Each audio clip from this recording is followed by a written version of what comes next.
What's up, everybody? Out here on our trip titled In the Bush with the Afghan Bush. So just going to do a couple tests out here, just showing you what this thing can do.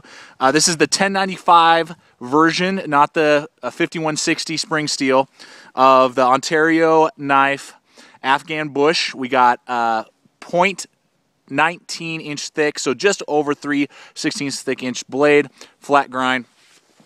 And you got an edge, a total edge from the micarta handle to the tip of 5.5, and an actual cutting edge of about 4.75. So just under 5 inches.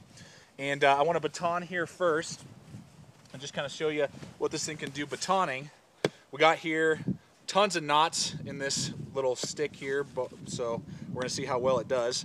But I'd say this is about 2 inches, 2.5 inches, this log right here that I'm going to baton right through without too much trouble, I hope. And this Afghan really gives you some space to be able to, look at that, boom, just split right through that about 2-inch log right there. I'll do it again one more time. We got a lot of knots in this little log right here that I'm batoning through. Just going dead center. It gives you a lot of space, a lot of knife for the size. Weighs 11.5 ounces, the knife itself, which is really impressive for such a little blade.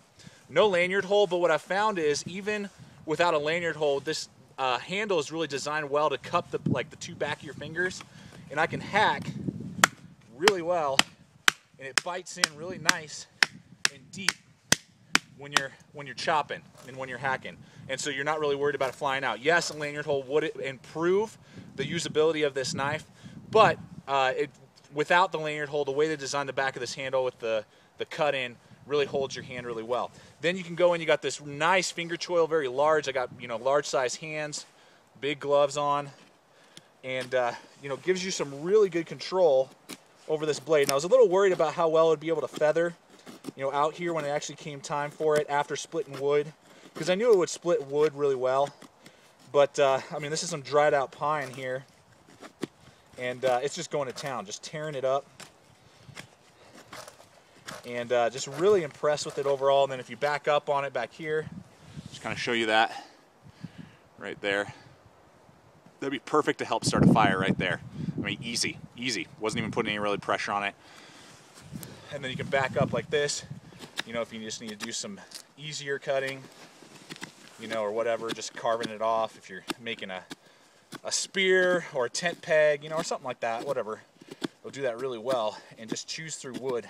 No problem. Huge amount of belly on this blade, so you're going to be able to just process wood like crazy, as well as all the way to the tip. You can see just how strong it is. I mean, you could do some prying, stabbing, even a little digging if you had to, and it's going to do really well. It's not going to penetrate and stab necessarily the best. It's called the Afghan Bush. It's designed, I believe, after a blade that the Afghans design and use themselves personally. Is it the best tactical knife? Probably not. You're just not going to be able to stab really well. But this is an amazing, in my opinion, bush survival knife. From the hacking, I mean, it just bites in. And you can see, I'm not worried right now about losing my knife without a lanyard. I mean, I'm just chopping right through that thing, going to town. And it just bites in really well. Holds that edge really well as well.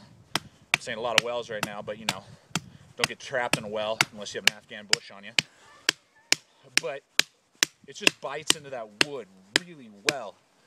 You just see there. Digging right into that hard wood. Basically just broke it. Now I can put it in the fire. Then I can go right back to my feathering task. And it's just biting in, no problem. I'm not even worried about it. Look at that, man. Just eating up that wood. And that finger choil really helps with that.